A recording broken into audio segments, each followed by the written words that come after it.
Open your textbook. Open page number 99. Read and enjoy. Flower. Here one poem written by Rabindranath Tagore is given. So let us read it. Pluck this little flower and take it. Delay not. I fear lest it droop and drop into the dust. ये जो छोटा सा फूल आप देख रहे हैं उसे pluck कर दो और ले जाओ. डिले मत करो. डिले मीन्स उसे प्लक करने के लिए, तोड़ने के लिए वेट मत करो. मुझे ऐसा डर है. लेस्ट मीन्स इन केस, शायद ये ड्रूप और ड्रॉप हो जाए. ड्रूप मीन्स ड्राई हो जाए, नीचे ड्राई होके नीचे हैंग डाउन हो जाए या फिर नीचे गिर जाए डस्ट यानी कि ग्राउंड पे, अर्थ पे. I may not find a place in your garland, but honor it with a touch of paint from your hand and pluck it. मैं आपके गार्लैंड में, गार्लैंड मीन्स जो गले का हार होता है, उसमें जगह नहीं दे सकता, लेकिन ऑनर के साथ आप उसको बहुत ही सम्मान के साथ टच कीजिए और उसे तोड़ लीजिए. I fear lest the day end before I am aware and the time of offering go by. मुझे ये डर है कि जैसे ही दिन खत्म हो जाएगा, मैं अवेयर होऊंगा मीन्स मैं उसके बारे में जानूंगा, उससे पहले शायद दिन खत्म हो जाएगा और ये जो उसकी लाइफ है वो भी खत्म हो जाएगी. जो फ्लावर की लाइफ है वो भी खत्म हो जाएगी. Though its colour be not deep and its smell be faint, use this flower in your service and pluck it while there is time. उसका कलर भी ज्यादा ब्राइट नहीं है और उसकी स्मेल भी बहुत स्ट्रॉन्ग नहीं है, तो ये फ्लावर अपने आप से आप यूज कीजिए, अपने लिए यूज कीजिए और जब समय है तब उसे तोड़ लीजिए.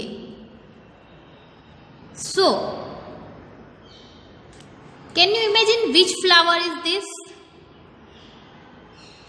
This flower is sunflower. So this poem is written by Rabindranath Tagore and he is telling about the sunflower. ये sunflower के बारे में बात कर रहे हैं और सनफ्लावर जो होता है वो जब धूप निकलती है, जब सनराइज होता है, तब ये फ्लावर ग्रो अप करता है और पूरे दिन सन ईस्ट से वेस्ट में जैसे जाएगा वैसे ही ये फ्लावर भी उस साइड टर्न होता जाएगा. मॉर्निंग में ये फ्लावर जब सनफ्लावर ग्रो करेगा तब ये ईस्ट साइड में होगा. जब इवनिंग में आप देखोगे कि सन वेस्ट साइड में है तो ये सनफ्लावर भी वेस्ट साइड में होगा. Understood? So that's why the poet is saying to pluck this flower for the time. Now activity 5. Read the poem and answer the following questions in a group. We have to write the answers for the given questions. Meanings related to the poem. To pluck means to pull. To delay means to wait. Lest means in case. To droop means to hang down or to dry or wither. Dust means ground or earth. To honor means to respect. To be aware means to know. Offering means life or living. Deep means bright. Faint means not strong and service means use. Write these word meanings in your notebook and learn it. Activity 5. Read the poem and answer the following questions in a group. आपको यहाँ पे ये poem read हमने जो की उससे related ये जो क्वेश्चंस दिए गए हैं उसके आंसर्स हमें लिखने हैं. 1 number. Which flower does the poet talk about? So the answer is the poet talks about the sunflower. 2 number. What do you think is the poet's attitude towards nature? The answer is the poet understands the value of nature. He wants us to enjoy nature as much as we can before it is too late. Poet हमें समझाना चाहते हैं कि हम nature की value समझें, क्योंकि वो भी समझते हैं और वो चाहते हैं हम नेचर को पूरी तरह से एंजॉय करें लेट होने से पहले. Now turn the page. See on page number 100. 3 number. What's the keen desire of the poet? Poet की बहुत ही गहरी डिजायर, बहुत ही गहन इच्छा कौन सी है? So the answer is the poet's keen desire is to pluck the sunflower before it droops or at sunset.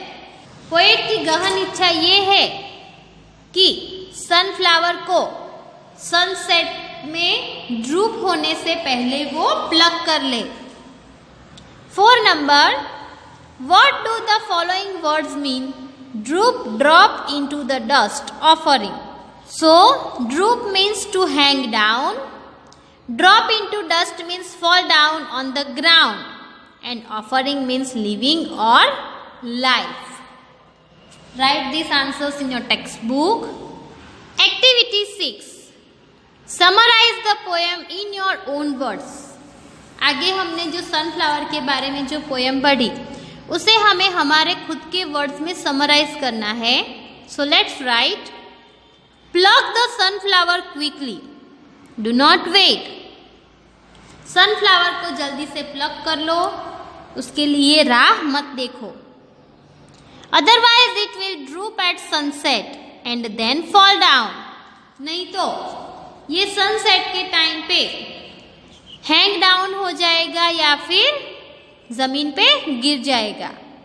Sunflowers are not used in garlands but honour them by plucking them when they are alive, means during the day.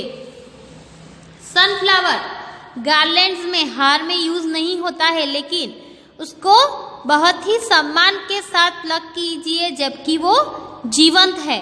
Alive means पूरे day में जब वो जीवंत है तब हमें उसे पूरे सम्मान के साथ प्लक करना चाहिए. Otherwise they will be of no use, वरना वो कोई भी काम में नहीं आएंगे. Sunflowers do not have bright colour और strong smell, but please pluck them while they are still alive. Sunflower का कोई ब्राइट कलर या फिर उसकी कोई स्ट्रॉन्ग स्मेल नहीं है, लेकिन प्लीज मेहरबानी करके जब वो जिंदा है तब उसे प्लक कर लीजिए. Did you know Rabindranath Tagore became the first non European to win the Nobel prize in literature in 1930? क्या आपको ये पता है कि जो रविंद्रनाथ टैगोर है वो एक बहुत ही बड़े पोएट थे, लेकिन नॉन यूरोपियन कंट्री में से वो सबसे पहले इंसान थे जिसे लिटरेचर के लिए नोबेल प्राइज मिला था 1930 के ईयर में. Now let's move to the page number 101. Activity 7. Create a short story using all the words given below. यहाँ पर नीचे कुछ वर्ड्स दिए गए हैं, उस वर्ड्स को यूज करके हमें एक शॉर्ट स्टोरी बनानी है खुद से. The words are boy, house, play, sing, dance, garden, beautiful, mountains, enjoyed, cut trees, dirty, rivers, waterfalls, dust, sad, decision, march, people, save, nature, environment, mission, promise, better and world. Children, you have to use all these words and create a short story by yourself. But for given example, I have written one story here. Let us see it. A little boy named Prem lived in a lovely house near a river. प्रेम नाम का एक छोटा लड़का river के नजदीक यानी कि नदी के नजदीक एक बहुत ही सुंदर घर में रहता था. It was a very beautiful place. वो बहुत ही सुंदर जगह थी। Every evening Prem played in the garden with his friends. हर शाम को प्रेम अपने फ्रेंड्स के साथ गार्डन में खेलता था। They sang with the birds and danced with the flowers. वो बर्ड्स के साथ सिंगिंग करते थे और फ्लावर्स के साथ डांसिंग भी करते थे। There were big mountains behind the garden. वहाँ पर गार्डन के पीछे बहुत ही बड़े बड़े पर्वत थे। माउंटेन्स मीन्स पर्वत थे, पहाड़ थे बहुत ही बड़े बड़े। सी ऐसी सुंदर जगह पे प्रेम और उसके फ्रेंड्स खेलते थे, वो नेचर को एंजॉय करते थे। They looked more beautiful because of waterfalls. और वो जो पहाड़ थे वो वाटरफॉल्स के कारण बहुत ही सुंदर लगते थे, और ज़्यादा सुंदर लगते थे। पहाड़ों में से अगर हमें पानी का धोध नीचे पड़ता हुआ दिखाई दे तो वो कितना सुंदर लगेगा। तो ये ऐसी ही प्लेस थी। Children enjoyed this beauty from the garden. और बच्चे ये जो सुंदरता है वो गार्डन में खेलते खेलते एंजॉय करते थे। यानी कि वो जब गार्डन में खेलते थे तो गार्डन की जो ग्रीनरी है, जो ग्रीन ब्यूटी है, उसको भी निहारते थे, और गार्डन के पीछे जो माउंटेन्स है उससे जो वाटरफॉल गिरता है उससे भी वो निहारते थे और बहुत ही खुश होते थे। One day some man came to the garden to cut the trees. एक दिन कुछ आदमी बगीचे में ट्रीज को कट करने के लिए आए। Children became angry and said dirty man. बच्चे बहुत ही गुस्सा हो गए और कहने लगे गंदे आदमी। क्यों ऐसा कहने लगे बच्चे? क्योंकि वो जो मैन थे वो ट्रीज को कट करने के लिए आए थे, और बच्चों को ये बिल्कुल ही पसंद नहीं था कि वो लोग ट्रीज को कट करें। Children were sad. बच्चे दुखी हो गए। They took a decision to save the trees. और उन्होंने ट्रीज को बचाने का एक डिसीजन ले लिया। All the people of that area marched together to stop them. उस एरिया के सभी लोग मार्चिंग करने लगे। क्यों मार्चिंग करने लगे? तो जो मैन ट्रीज को कट करने के लिए आए थे उन्हें रोकने के लिए। The man were frightened and went away. तो जो आदमी वहां पर आए थे ट्रीज कट करने के लिए वो लोग डर गए और वहां से चले गए।